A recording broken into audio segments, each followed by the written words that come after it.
ఎందుకు రైస్ తినొద్దు అంటున్నాము, ఎందుకు బ్రౌన్ రైస్ తినొద్దు అంటున్నామంటే వైట్ రైస్ వచ్చింది బ్రౌన్ రైస్ నుంచే.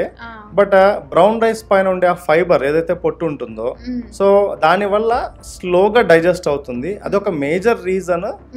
సో డయాబెటిక్ కేసెస్లో తర్వాత ఒబెసిటీ ఉన్న వాళ్ళలో ఆకలి కాకూడదు, ఆపేయాలి, ఎక్కువసేపు అది సెటైటెడ్గా అంటే ఫుల్గా ఉండాలి కడుపు నిండా అని బ్రౌన్ రైస్ అని చెప్తారు. But it has got almost same. So కొంచెం ఫైబర్ ఎక్కువ ఉంటుంది కాబట్టి అది ఎక్కువసేపు ఉంటుంది కాబట్టి అలా చెప్తాము. బట్ వైట్ రైస్ అయినా సరే మీరు ఉట్టి బియ్యం తింటారా, ఉట్టి అన్నం తింటారా?